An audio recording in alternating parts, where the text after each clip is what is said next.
ಹಾಸನದ ಕ್ಯಾಂಟರ್ ದುರಂತ ಸ್ಥಳಕ್ಕೆ ಎಚ್.ಡಿ. ದೇವೇಗೌಡರು ಭೇಟಿಯನ್ನ ಕೊಟ್ಟಿದ್ದಾರೆ. ದುರಂತ ಸ್ಥಳದಲ್ಲಿ ದೇವೇಗೌಡರಿಂದ ಪರಿಶೀಲನೆ. ಮೊಸಳೆ ಹೊಸಳ್ಳಿಯಲ್ಲಿ ಎಚ್.ಡಿ. ದೇವೇಗೌಡರು ಪರಿಶೀಲನೆಯನ್ನ ಮಾಡಿದ್ದಾರೆ. ಇದೇ ವೇಳೆ ಸ್ಥಳೀಯರಿಂದ ಮಾಹಿತಿಯನ್ನ ಕೂಡ ಪಡ್ಕೊಂಡಿದ್ದಾರೆ ಘಟನೆಯ ಬಗ್ಗೆ. ಅಧಿಕಾರಿಗಳು ಮತ್ತು ಸ್ಥಳೀಯರು ಘಟನೆ ಹೇಗಾಯಿತು ಅನ್ನೋದ್ರ ಬಗ್ಗೆ ಒಂದಷ್ಟು ವಿವರಣೆಯನ್ನ ಎಚ್.ಡಿ. ದೇವೇಗೌಡರಿಗೆ ನೀಡಿದ್ದಾರೆ. ಆಸ್ಪತ್ರೆಗೂ ಕೂಡ ಭೇಟಿಯನ್ನ ಕೊಟ್ಟು ಗಾಯಾಳುಗಳ ಆರೋಗ್ಯವನ್ನ ವಿಚಾರಿಸಿ ಪಕ್ಷದ ವತಿಯಿಂದಲೂ ಕೂಡ ಅವರಿಗೆ ಪರಿಹಾರವನ್ನ ವಿತರಿಸಿ ಅವರಿಗೆ ಧೈರ್ಯ ತುಂಬಿ ಎಚ್.ಡಿ. ದೇವೇಗೌಡರು ಬಂದಿದ್ರು. ಈಗ ಆ ಘಟನೆ ಆಯ್ತಲ್ಲ, ಆ ಸ್ಥಳಕ್ಕೆ ಅವರು ಧಾವಿಸಿ ಬಂದಿದ್ದಾರೆ. ಅಲ್ಲಿನ ಸ್ಥಳೀಯರಿಂದ ಅಧಿಕಾರಿಗಳಿಂದ ಮಾಹಿತಿಯನ್ನ ಪಡ್ಕೊಂಡಿದ್ದಾರೆ. ಯಾವ ಕಾರಣಕ್ಕೋಸ್ಕರ ಈ ರೀತಿ ಆಯಿತು, ಎಲ್ಲಿ ಲೋಪಗಳಿದೆ, ಸರಿಪಡಿಸೋದ್ರಿಂದ ಮುಂದೆ ಆಗುವಂತಹ ಅನಾಹುತಗಳನ್ನು ಹೇಗೆ ತಡೆಗಟ್ಟಬಹುದು ಅನ್ನೋದ್ರ ಬಗ್ಗೆ ಚರ್ಚಿಸಲಾಗಿದೆ. ಯಾಕಂದರೆ ಅಪಘಾತ ಆದಂತಹ ಸಂದರ್ಭದಲ್ಲಿ ಅಲ್ಲಿನ ಸ್ಥಳೀಯರು ಸಾಕಷ್ಟು ಆರೋಪಗಳನ್ನು ಮಾಡಿದ್ರು. ಇಲ್ಲಿ ನಿರ್ಲಕ್ಷ್ಯ ಇತ್ತು, ನಾವು ಹಂಸನ್ನು ಅಳವಡಿಸೋದು ಅಂತ ಹೇಳಿದ್ವಿ, ಆದರೆ ಅದನ್ನು ಅಳವಡಿಸುವಂತಹ ಕೆಲಸ ಕೂಡ ಆಗಿರಲಿಲ್ಲ. ಹಂಸ್ ಇದ್ದಿದ್ರೆ ಅನಾಹುತ ತಪ್ಪಿತ್ತು ಅನ್ನೋ ಅಭಿಪ್ರಾಯಗಳು ಕೂಡ ವ್ಯಕ್ತವಾಯಿತು. ಆ ನಿಟ್ಟಿನಲ್ಲಿ ದೇವೇಗೌಡರು ಒಂದಷ್ಟು ಮಾಹಿತಿಯನ್ನು ಕಲೆ ಹಾಕಿದ್ದಾರೆ. ನಮ್ಮ ಪ್ರತಿನಿಧಿ ಮಂಜುನಾಥ್ ಒಂದು ಪ್ರತ್ಯಕ್ಷ ವರದಿ ಕೊಟ್ಟಿದ್ದಾರೆ, ನೋಡೋಣ. ಗಣೇಶೋತ್ಸವದ ಮೆರವಣಿಗೆ ವೇಳೆ ಟ್ರಕ್ ಹರಿದು 10 ಜನರು ಮೃತಪಟ್ಟಿರ್ತಕ್ಕಂಥ ಘಟನಾ ಸ್ಥಳಕ್ಕೆ ಈಗ ಮಾಜಿ ಪ್ರಧಾನಿ ದೇವೇಗೌಡರು ಭೇಟಿ ಕೊಟ್ಟಿದ್ದಾರೆ. ನಾವು ನೋಡ್ತಾ ಇದ್ದೀವಿ. ಭೇಟಿ ಕೊಟ್ಟು ಸ್ಥಳದಲ್ಲಿರ್ತಕ್ಕಂಥ ಅಧಿಕಾರಿಗಳು, ಸ್ಥಳೀಯರು, ಸ್ಥಳೀಯ ಮುಖಂಡರಿಂದ ಮಾಹಿತಿಯನ್ನು ಪಡ್ಕೊಂಡಿದ್ದಾರೆ. ಘಟನೆ ಬಗ್ಗೆ ತೀವ್ರ ಕಳವಳವನ್ನು ನಿನ್ನೆ ವ್ಯಕ್ತಪಡಿಸಿದ್ರು. ಈಗ ಸ್ಥಳದಲ್ಲಿ ಏನು ಘಟನೆ ಆಯಿತು, ಘಟನೆ ಹೇಗಾಯಿತು ಎಲ್ಲವನ್ನೂ ಕೂಡ ಮಾಹಿತಿಯನ್ನು ಪಡ್ಕೊಂಡಿದ್ದಾರೆ.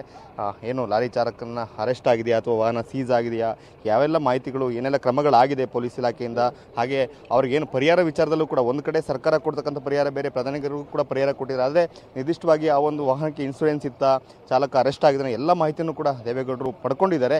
ಬೆಳ್ಳಂಬೆಳಗ್ಗೆನೇ ಎದ್ದು ಏನು ಹಾಸನ ತಾಲೂಕಿನ ಮೊಸಳೆ ಹೊಸಳ್ಳಿ ಗ್ರಾಮದಲ್ಲಿ ಏನು 2 ದಿನಗಳ ಹಿಂದೆ ಒಂದು ಘಟನೆ ನಡೆದಿತ್ತು. ಗಣೇಶೋತ್ಸವ ಮೆರವಣಿಗೆಯಲ್ಲಿ ಡಿಜೆಗೆ ಯುವಕರು ನೃತ್ಯ ಮಾಡ್ತಿರ್ತಕ್ಕಂಥ ನೂರಾರು ಜನರ ಮೇಲೆ ಏಕಾಏಕಿಯಾಗಿ ಟ್ರಕ್ ಹರಿಯುತ್ತೆ. ಸೊ ಆ ಒಂದು ಘಟನೆಯಲ್ಲಿ ಸ್ಥಳದಲ್ಲೇ 6 ಜನರು ಮೃತಪಟ್ಟಿರ್ತಾರೆ. ನಂತರ ಉಳಿದಂಥ 4 ಜನರು ಆಸ್ಪತ್ರೆಗಳಲ್ಲಿ ಚಿಕಿತ್ಸೆ ಫಲಕಾರಿಯಾಗದೆ ಮೃತಪಟ್ಟಿದ್ದಾರೆ. ಈಗ ಮೃತರ ಮನೆಗಳಿಗೂ ಕೂಡ ಭೇಟಿ ಕೊಡಲಿಕ್ಕೆ ದೇವೇಗೌಡರು ಹೋಗ್ತಾ ಇದ್ದಾರೆ. ಏನು ಈ ಒಂದು ಘಟನೆಯಲ್ಲಿ ಸಾಕಷ್ಟು ಅವಘಡಗಳಾಗಿ ಸಾಕಷ್ಟು ಸಾವು ನೋವುಗಳಾಗಿತ್ತು. ಸೊ ಹಾಗಾಗಿ ಸ್ಥಳ ಪರಿಶೀಲನೆ ಮಾಡಲಿಕ್ಕೆ ಬಂದಿರತಕ್ಕಂಥ ದೇವೇಗೌಡರಿಗೆ ಮೃತರ ಮನೆಗಳಿಗೆ ಭೇಟಿ ಕೊಡಲಿಕ್ಕೆ ಹೊರಡ್ತಾ ಇದ್ದಾರೆ. ಕ್ಯಾಮರಾಮನ್ ಮಹೇಶ್ ಜೊತೆ ಮಂಜುನಾಥ್, ಕೆಬಿ TV9 ಹಾಸನ. ಇನ್ನು ಮೃತಪಟ್ಟಿರುವ ಗೋಕುಲ್ ಮನೆಗೆ ಎಚ್.ಡಿ. ದೇವೇಗೌಡರ ಭೇಟಿ. ಮುತ್ತಿಗೆ ಹಿರೇಹಳ್ಳಿ ಗ್ರಾಮದ ಯುವಕ ಗೋಕುಲ್ ಹೊಳೆನರಸೀಪುರ ತಾಲೂಕಿನ ಮುತ್ತಿಗೆ ಹಿರೇಹಳ್ಳಿ ಕುಟುಂಬ ಸದಸ್ಯರಿಗೆ ಸಾಂತ್ವನವನ್ನ ಹೇಳಿದ್ದಾರೆ ದೇವೇಗೌಡರು. ಗೋಕುಲ್ ಅವರ ತಾಯಿ ಇದೇ ವೇಳೆ ಕಣ್ಣೀರನ್ನ ಹಾಕಿದ್ದಾರೆ. ಮಗನನ್ನ ಕಳ್ಕೊಂಡು ಕಂಗಾಲಾಗಿದೆ ಕುಟುಂಬ. ಸಾಂತ್ವನದ ಮಾತುಗಳು ಯಾವುವೂ ಕೂಡ ಮಗನನ್ನ ತಂದುಕೊಡೋದಿಲ್ಲ, ಹೌದು. ಆದರೆ ಇಂತಹ ಸಂದರ್ಭದಲ್ಲಿ ನೈತಿಕವಾಗಿ ಅವರಿಗೆ ಬೆಂಬಲವಾಗಿ ನಿಂತುಕೊಳ್ಳುವುದು, ಭರವಸೆಯನ್ನ ಕೊಡುವುದು, ನಾವಿದ್ದೀವಿ ಅನ್ನೋ ಧೈರ್ಯವನ್ನ ತುಂಬೋದಿದೆಯಲ್ಲ, ಅದು ಭರವಸೆಯನ್ನ ಮೂಡಿಸುತ್ತೆ. ಅಂತಹ ಕೆಲಸವನ್ನ ಎಚ್.ಡಿ. ದೇವೇಗೌಡರು ಇಲ್ಲಿ ಮಾಡ್ತಿದ್ದಾರೆ.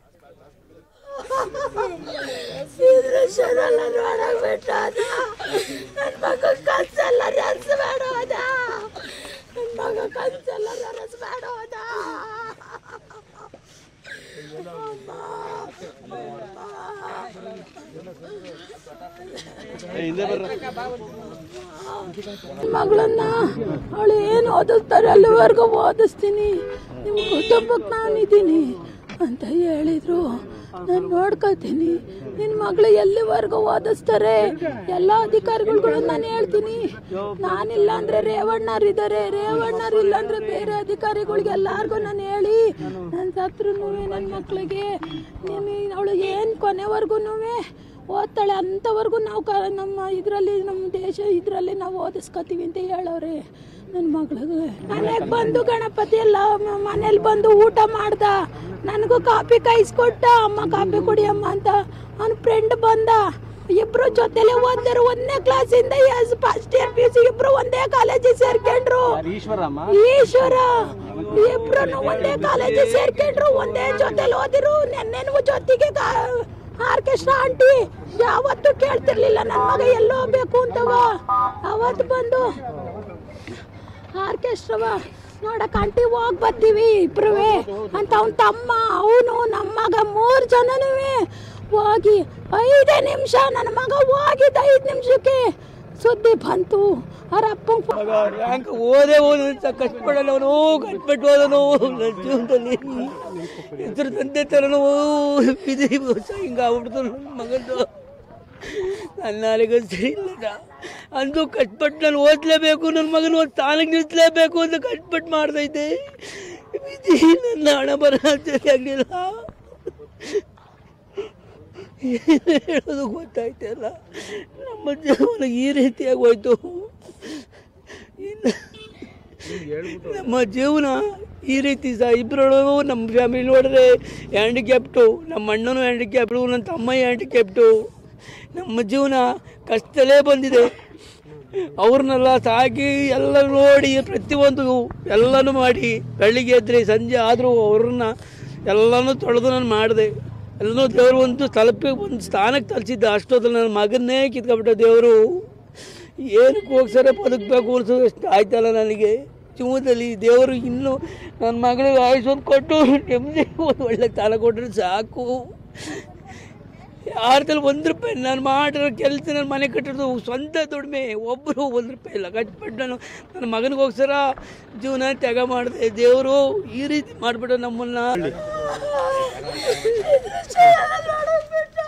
ಇದು ಗೋಕುಲ್ ತಂದೆ ತಾಯಿಯ ಕಣ್ಣೀರಿನ ಕಥೆ. ಮಗನನ್ನು ಚೆನ್ನಾಗಿ ಓದಿಸ್ಬೇಕು ಅಂತ ಹೇಳಿ ಕಷ್ಟ ಬೀಳ್ತಾ ಇದ್ರು. ಸಹೋದರಿ ಬೇರೆ ಇದ್ದಾಳೆ ಮತ್ತೊಂದು ಕಡೆ.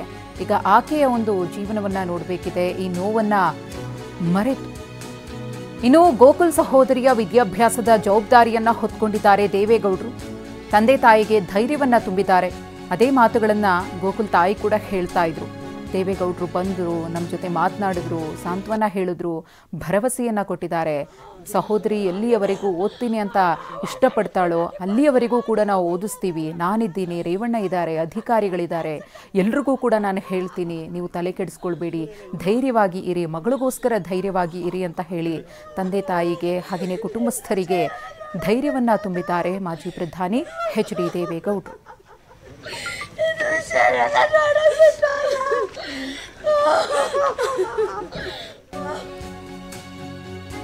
ಇನ್ನು ಮೃತ ಈಶ್ವರ್ ಮನೆಗೆ ದೇವೇಗೌಡರ ಭೇಟಿ. ದೇವೇಗೌಡರು ಮನೆಗೆ ಭೇಟಿಯನ್ನ ಕೊಡ್ತಾ ಇದ್ದಂತೆ ಈಶ್ವರ್ ಕುಟುಂಬಸ್ಥರು ಕಣ್ಣೀರನ್ನ ಹಾಕಿದ್ದಾರೆ. ಬಿಕ್ಕಿ ಬಿಕ್ಕಿ ಅಳ್ತಿರುವ ತಂದೆ ತಾಯಿ. ಡಣಾಯಕನಹಳ್ಳಿಯಲ್ಲಿರುವಂತಹ ಈಶ್ವರ್ ಮನೆ. ದೇವೇಗೌಡರ ಮುಂದೆ ಸಂಬಂಧಿಕರ ಕಣ್ಣೀರು. ಅವರ ತಂದೆ ತಾಯಿಗೆ ಎಚ್.ಡಿ. ದೇವೇಗೌಡರು ಸಾಂತ್ವನ ಹೇಳಿದ್ದಾರೆ. ಗಮನಿಸ್ತಾ ಇದ್ದೀರಿ.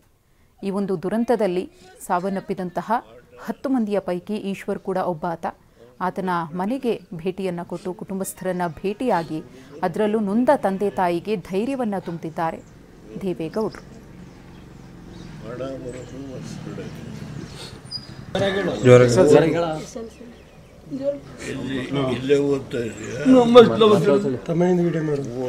ಅವರು ಹೋಗಿದ್ದಾವತ್ತು ಈಗ ನಿನಗೆ ಇಲ್ಲಿ ಆಗದ್ರಿಂದ ಫ್ರೀ ಆಗ್ತದೆ. ಊಟ ತಿಂಡಿ ಓದಿಸೋದು ಎಲ್ಲ ವ್ಯವಸ್ಥೆನ ಮಾಡಿಸ್ಕೊಡ್ತೀನಿ ನಾನು. ಅಂದರೆ ಇಲ್ಲ ಅಲ್ಲ, ಹಾಸನದಲ್ಲಾದರೂ ಆಗ್ಬೋದು, ಆರೋಗ್ಯ ಸಂಸ್ಥಾನದಲ್ಲಿ ಒಕ್ಕಟ್ಟಾಗಿ ಓದಿಸ್ಕೊಡೋ ಕೆಲಸ ಮಾಡಿಸ್ಕೊಡ್ತೀನಿ. ನೀನು ಹೋಗಲಿದ್ದು ಒತ್ತು ಕಡೆ ಬಂದವ್ರಿಗೆಲ್ಲ ನೆನೆ ಕೀಳ್ಕ ನಾನು ಬಂದಿಲ್ಲ ನೆನೆ. ಅವರು ಎಲ್ಲ ಕಡೆ ನಮ್ಮೂರಿಗೆಲ್ಲ ಬರೋದು ತರಕಾರಿ ತಗೊಂಡು ಎಲ್ಲ ಅಳಿಗೂ ಆಟ.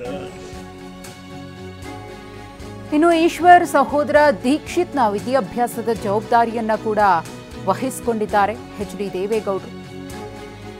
ಗೋಕುಲ್ ಸಹೋದರಿಯ ವಿದ್ಯಾಭ್ಯಾಸದ ಜವಾಬ್ದಾರಿಯನ್ನ ವಹಿಸಿಕೊಂಡ್ರು. ಇದೀಗ ಈಶ್ವರ್ ಸಹೋದರ ದೀಕ್ಷಿತ್ನ ವಿದ್ಯಾಭ್ಯಾಸದ ಜವಾಬ್ದಾರಿಯನ್ನು ಕೂಡ ಹೊತ್ಕೊಂಡಿದ್ದಾರೆ.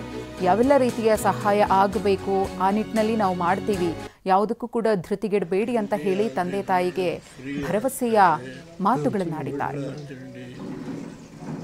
ಓದಿಸೋದು ಎಲ್ಲ ವ್ಯವಸ್ಥೆನ ಮಾಡಿಸ್ಕೊಡ್ತೀನಿ ನಾನು. ಅಂದರೆ ಇಲ್ಲ ಅಲ್ಲ, ಹಾಸನದಲ್ಲಾದರೂ ಆಗ್ಬೋದು, ಆರೋಗ್ಯ ಸಂಸ್ಥಾನದಲ್ಲಿ ಒಕ್ಕಟ್ಟಾಗಿ ಓದಿಸ್ಕೊಡೋ ನೋಡು ನನ್ನ ಮಗ ಎಷ್ಟು ಓದಿದ್ರು ಇಂದವರು ನನ್ನ ಮನೆ ಬಾಗ್ಲಿ ಗೊತ್ತಿತ್ತಿಲ್ಲ. ನನ್ನ ಮಗ ಎಲ್ಲರೂ ಕರ್ಸಕ್ಕೋಸ್ಕರವ ದೇವೇಗೌಡರು ಕರ್ಸವ್ರೆ. ನನ್ನ ಮಗ ಕರ್ಸವ್ನೆ ದೇವೇಗೌಡ್ರ. ನೋಡಪ್ಪ ಇಂಥಕ್ಕೆ ಯಾರು ಬೇಕು ಎಲ್ಲರೂ ಕರ್ಕಂತ ಮನೆ ಕರ್ಸವ್ರೆ ದೇವೇಗೌಡ್ರನ್ನ. ನೋಡಪ್ಪ ಯಾರ ಕಲ್ಲು ಹಾಕಿಲ್ಲ. ನಾನು ಕರೆಸ್ತೀನಿ ನೋಡಪ್ಪ ಅಂತ ನಾನು ಕರೆಸ್ತೀನಿ ನಿಮ್ಮ ಮನತಕ್ಕೆ ದೇವೇಗೌಡನಂತ ಕರ್ಸವನ್ನೇ. ನನ್ನ ಮಗ ಚಿನ್ನ 1 ಕೋಟಿ ಬಂದ್ರು ನನಗೆ ಮಗ ಕೊಡಿಬೇಕು. ನನ್ನ ಮಗ ಬಿಟ್ರೆ ನನಗೆ ಯಾರು ದಿಕ್ಕಿಲ್ಲ. ನನ್ನ ಮಗ ಬೇಕು ನನಗೆ. ನನ್ನ ಮಗ ಬೇಕು ನನಗೆ. ನನ್ನ ಮಗ ನನ್ನ ಮಾಡಿ ನನ್ನ ಮಗನ ಓದಿಸಿದ್ದೆ ಗ್ರಾಜುಯೇಟು. ನನ್ನ ಮಗ ಗ್ರಾಜುಯೇಟು. ಕಾಲೇಜಿಗೆ ಫಸ್ಟು, ಸ್ಕೂಲಿಗೆ ಫಸ್ಟು ನನ್ನ ಮಗ ಓದ್ತಿದ್ದು. ನನ್ನ ಮಗ ಹಾಗೆಯೇ ಮೃತ ಪ್ರಭಾಕರ್ ನಿವಾಸಕ್ಕೂ ದೇವೇಗೌಡರು ಭೇಟಿಯನ್ನ ಕೊಟ್ಟಿದ್ದಾರೆ. ಬೈಕ್ ಸವಾರ ಕ್ಯಾಂಟರ್ ಮೊದಲಿಗೆ ಬೈಕ್ಗೆ ಡಿಕ್ಕಿ ಹೊಡಿತಲ್ಲ, ಆ ಬೈಕ್ನಲ್ಲಿದ್ದಂತಹ ಸವಾರ ಪ್ರಭಾಕರ್ ಹೊಳೆನರಸೀಪುರ ತಾಲೂಕಿನ ಬಂಟರಹಳ್ಳಿಗೆ ಭೇಟಿ. ಕ್ಯಾಂಟರ್ ಡಿಕ್ಕಿಯಾಗಿ ಸಾವನ್ನಪ್ಪಿರುವಂತಹ ಪ್ರಭಾಕರ್ HDDಯವರಿಗೆ HD ರೇವಣ್ಣ, ಸ್ವರೂಪ್ ಪ್ರಕಾಶ್ ಅವರು ಸಾಥ್ ಕೊಟ್ಟಿದ್ದಾರೆ. ಕುಟುಂಬಸ್ಥರನ್ನ ಭೇಟಿಯಾಗಿ ದೇವೇಗೌಡರು ಸಾಂತ್ವನ ಹೇಳಿದ್ದಾರೆ. ಕುಟುಂಬದ ಓರ್ವ ಸದಸ್ಯರಿಗೆ ಕೆಲಸ ಕೊಡಿಸ್ತೀನಿ, ಆ ಪ್ರಯತ್ನವನ್ನು ನಾನು ಖಂಡಿತವಾಗಿಯೂ ಕೂಡ ಮಾಡ್ತೀನಿ. ಹಾಗೆಯೇ ಸಹಾಯದ ಅಗತ್ಯ ಬಿದ್ದರೆ ನನಗೆ ತಿಳಿಸಿ, ಯಾವುದೇ ರೀತಿಯ ಸಹಾಯ ಆದರೂ ಪರವಾಗಿಲ್ಲ, ನಾನು ಮಾಡಿಕೊಡ್ತೀನಿ ಅಂತ ಹೇಳಿ ಕುಟುಂಬಸ್ಥರಿಗೆ ಭರವಸೆಯನ್ನು ನೀಡಿದ್ದಾರೆ. ಗಮನಿಸ್ತಾ ಇದ್ದೀರಿ, ಈ ಕ್ಯಾಂಟರ್ ಡಿಕ್ಕಿ ಹೊಡೆದು ಮೃತಪಟ್ಟಂತಹ ಬೈಕ್ ಸವಾರ 55 ವರ್ಷದ ಪ್ರಭಾಕರ್ ಅವರ ಕುಟುಂಬಸ್ಥರನ್ನ ಭೇಟಿಯಾಗಿ ದೇವೇಗೌಡರು ಮಾತನಾಡಿದ್ದಾರೆ. ನಮ್ಮ MLA ಸೂರಜ್ ಅವರು, ರೇವಣ್ಣವರು, ನಮ್ಮ HK ಕುಮಾರಸ್ವಾಮಿ ಅವರು ಎಲ್ಲ ಕೂತ್ಕೊಂಡು ತೀರ್ಮಾನ ಮಾಡಿ ನಮ್ಮ ಸಣ್ಣ ಪಾರ್ಟಿ ಆದರೂ ಪಾರ್ಟಿಯಿಂದ ಅದು ಸರ್ಕಾರದಿಂದ ಬರೋದು. ಇದು ನಮಗೆ ಸರ್ಕಾರ ಇಲ್ಲ, ಆದರೂ ಸಣ್ಣ ಗೌರ್ಮೆಂಟ್ ಕೆಲಸ ಏನಾದರೂ ಹೋಗೋ ಇಚ್ಛೆ ಇದ್ದರೆ ಶೆಡ್ಯೂಲ್ ಕಾಸ್ಟ್ ಅಲ್ಲ,